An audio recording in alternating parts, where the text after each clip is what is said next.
Hi, guys. Hi.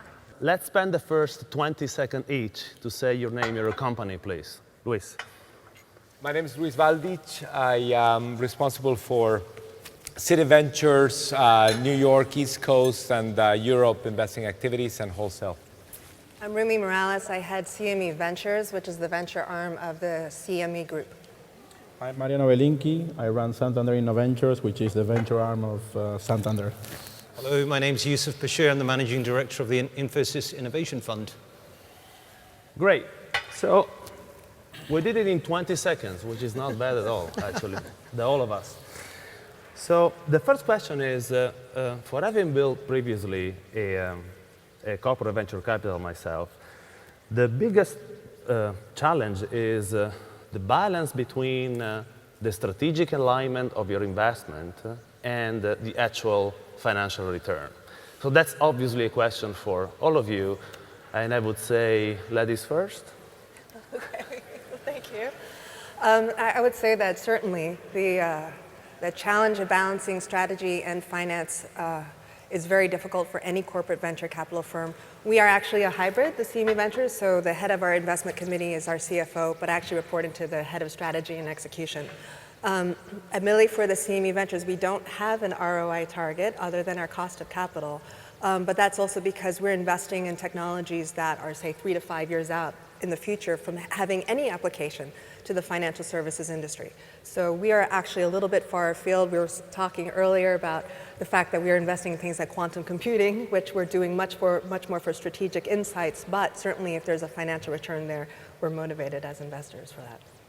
Great. Who's next?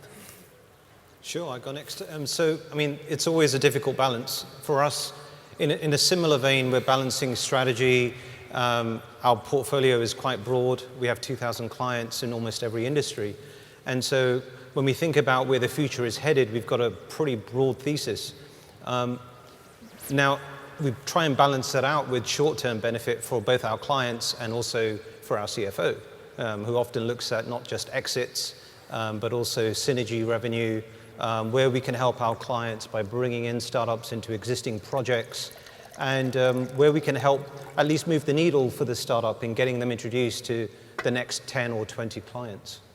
So it's a tricky balance. I would say, you know, in reality, it's probably for us more skewed to strategy than it is ROI, at least in the short term. Mariano. So I think it's pretty similar. In our case, we are largely strategic. Every investment comes with a commercial collaboration now or in the future. And as such, it requires a executive sponsor behind it. Having said that, we do have ROI targets that we have to hit in our portfolio that are above cost of capital, unfortunately. Luis. Yeah, and in our case, we're, I'd say, pretty much in the middle, pursuing at the same time financial returns, venture, would like to be on, top quartile, but also strategic benefits. We tend to invest before there is a commercial relationship with Citi, but we are very much, incented and measured on our ability to deliver innovation into Citi, which typically encompasses, getting Citi to look into working using the company in which we invest, and in that fashion, not only enhancing the chances of our investment to be successful, but also enhancing the ultimate impact into the franchise by having a stronger relationship with the startup.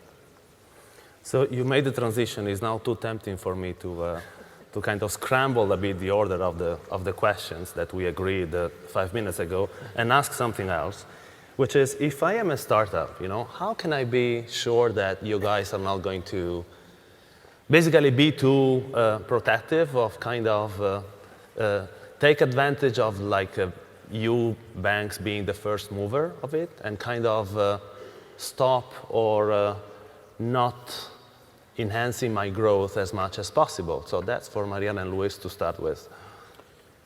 So I think there are two answers. One is it's very hard for a bank to move faster than a startup. So even if we tried, I think we would have a very tough time doing that. I think one of the things we learned from VC is that reputation is everything. And so we work very hard to make sure that we are known for, light terms, and that we maintain let's say, a neutral stance when we invest in companies, and we're not representatives of the bank. I mean, the bank has its own representatives. We are the facilitators. We accelerate things, so to speak, but we try to behave as much as we can as a standalone VC with terms that do not impede the growth of a startup. So we try to stay away from exclusivity, from terms that are just too oppressive, I guess, on a startup. Luis, Rumi? Yeah, I think probably the same overall model from our standpoint. And I would say from the standpoint of the startup, I think the key is in engaging collaboration with banks to have clarity on what are their goals, what is it that the startup is looking for versus the institution. I think there's a lot of benefits to the startup in terms of leveraging the expertise that the bank may have, particularly in areas that are more complex, where you need some deeper subject matter expertise. And as part of that dialogue, to have clarity on what happens with respect to new IP that may get developed, or if there is some level of usage, what are the terms thereof. I think that having clarity on the rules is the way that frankly the startup can make sure that there are no subsequent issues. I think it's definitely controversial. The full title of this session was, is it the smart money? And I think that's really a question that a lot of entrepreneurs ask us, or at least are thinking about before they come and meet us. And really the question for an entrepreneur to think about is, CVCs or corporates could actually add value. Is it the smart money? It's hard to generalize. It's only smart if it works for you and if it works for your startup. And only you know that. I think the corporates have a lot to offer. I think everyone here on the stage, at least my colleagues here, have been at this game for a while and respect the confidentiality and the sandboxing of how they operate the fund versus the rest of the company. And I think the entrepreneurs, when they come in, they've got to be able to assess the feeling of the partner they're going to be dealing with. Just like any type of investment, it's a relationship that you're building with a partner who's going to be sitting on your board and playing an operational role. And that's really important. In addition, corporates can bring clients. Many have a customer access program. Many have deep domain expertise. I mean, Rumi, you were mentioning how many domain experts you guys have. And at Infosys, we've got 190,000 employees, and we have experts in many areas. So, it's one of those things. You've got to balance it out. Now, should you take a VC's money instead? I think in reality, it's a syndicate. I think last year the stat was about 20% of all venture capital involved a corporate, and about 60% of the unicorns last year had corporate venture investing. And so does it work? It seems to work pretty well for those guys. And I think the point is something I just said, which is it's not take their money instead, right? It's take their money also. I think there's good, particularly in fintech, I think there's good complementarity between a standalone VC that has sort of, the pattern recognition and the experience to help a company grow, to manage the governance, to help with talent, and just because they've done it over and over. Whereas the value that a corporate VC brings is somewhat different. It's brand, it's scale, it's expertise and experience in regulation and compliance. And so there's a natural complementarity that shouldn't be seen as corporate VCs competing with standalone VCs, right? I think we complement each other pretty well. Yeah, totally echo that. And I'd add one more on the list of the value, which is the fact that corporate VCs can become clients and or partners of startup, which is something that a pure financial-driven VC cannot, and that can be huge, particularly if you're an early client. Not only that's a lot of revenue for the startup, but also it can then enable other competitors of the startup, particularly if there's no exclusivity, which also Citi Ventures doesn't ask for exclusivity, then you can really have a lot of impact to your business. There's something around sort of business model validation as well, right? Absolutely. I will say, and I found my brain again, I think we're lucky, at least amongst us here on the stage, I think we have a very VC mode, a VC mentality amongst us. But for those who are seeking to work with corporate VCs, amongst the startups in this room, you do need to do your homework. Not all are created alike. In fact, many of them have been created for very different purposes. So for example, at the CME group, as mentioned, we're investing in technology companies that are, say, 3 to 5 years away from having an impact on our industry. So it's not fintech yet, but it's technology that could become fintech. And as a result, our investment committee is majority technology people. But many corporate VCs, you need business units to sign off, you need business unit sponsors, and that can many times make the process much, much longer. So for any startup seeking capital, you want to make sure you understand the governance of the corporate VC firm that you're engaging with. Thank you, Rumi, because that's a perfect unprepared transition to the next question, which is, if I'm a startup, I'll take money from a corporate venture capital because I know that at least I'll have one customer, and assumably pretty big one, right? But there is only so much attention you big guys can devote to, a portfolio of a number of startups that are approaching you. And after you invested, how do you guys connect the startup back to the corporate? So this is a question for everyone. And Mariano, if you want to start, you got a very buzzword title like how to connect 1,000 startups in a year that I know you do at least 5 times that amount, right? No, I think 1,000 startups is the number of startups we looked at last year, right? In reality, the bandwidth that an institution, even a large institution like Santander, is able to allocate startups is fairly limited. So you have to be careful on how you prioritize your investments and you stage investments. I think a good example is the deal we just did with Cabbage, the SME lender, where we invested in September, and then very quickly there was a very strong buy-in from the bank in the UK to launch a commercial relationship with them. And so very quickly it became an operational project where you had innovation and Innoventures and the business and technology and risk and compliance all coming together to make it happen. It's not the case that you can do that with 10 companies a year, right? You can maybe do it with 3 or 4 if you're lucky.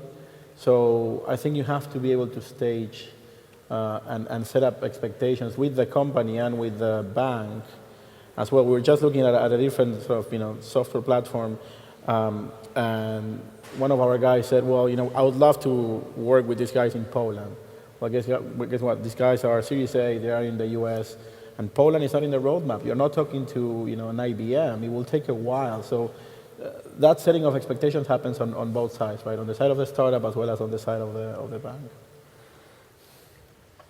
I think you need to also be well integrated, or at least somewhat integrated into the corporate parent. Many VC or corporate VC units are separate. We actually, for example, are a wholly owned subsidiary of the CME group, although we are very much within the mothership and very close to business development or corporate finance or other parts of the company that might be able to introduce somebody to each other. So you have to make sure if you're a startup, again, and you're working with a corporate venture capital unit, you understand their ties within the organization, because that's how your influence is going to grow. If you just have a standalone VC, they may not be that well connected to the parent. You might be getting more of a financial investor than a strategic one.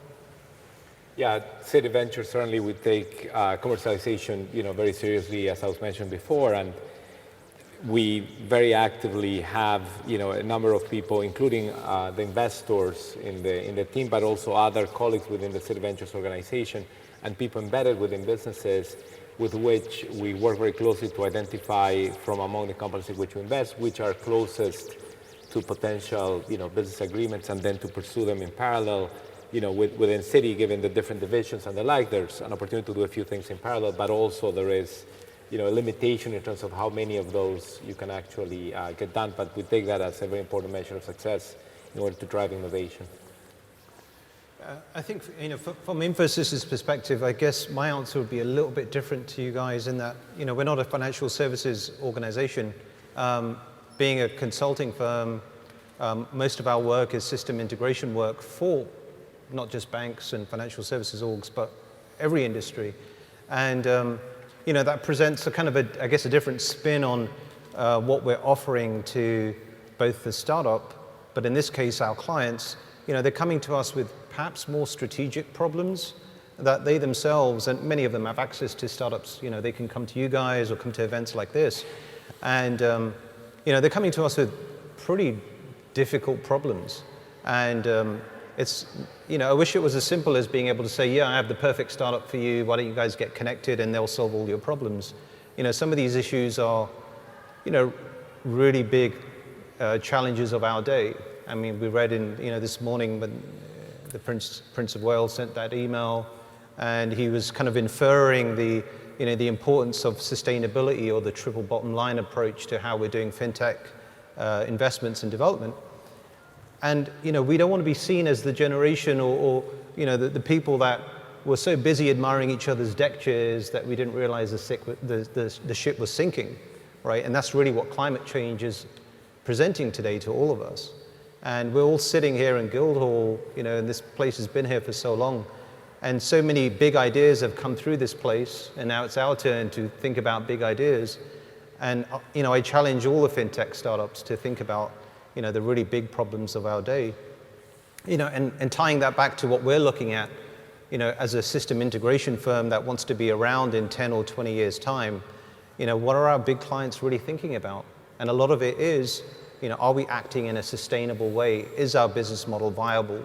Are we remaining a lifelong learning organization so that whatever challenges occur in our industry, we can continue to be at the forefront of whatever the major subject area is of our industry? And we've seen this time and time again. The companies that survive are the ones that are able to learn and create a culture of learning. And organizational learning is critical.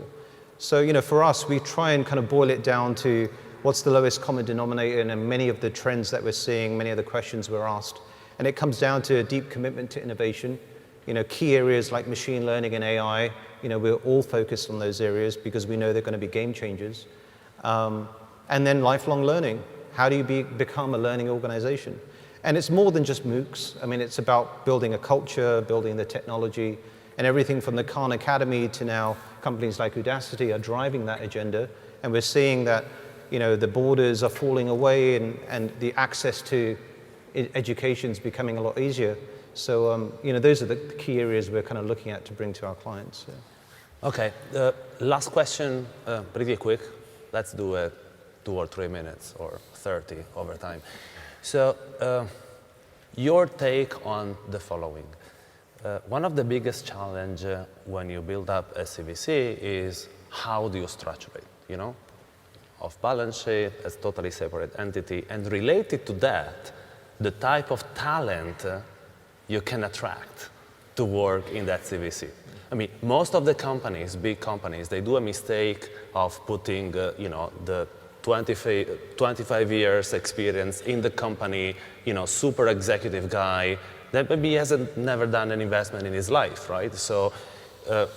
And some others, like Comets Ventures, they just take 2 super smart, brilliant guys, super good in judging startups, and they put them at the head of their fintech fund. Patrick and Stefan, hi, if you're in the if you're in the room. So, what's your take on this? Very fascinating question. I think that and I don't think there's a one answer fits all. I think that it depends a lot on the culture of the organization and in the goals. If you are seeking purely to generate financial returns, which some corporate VC funds are doing, and maybe as a side benefit have some other innovation strategic benefits, then just go for pure VCs.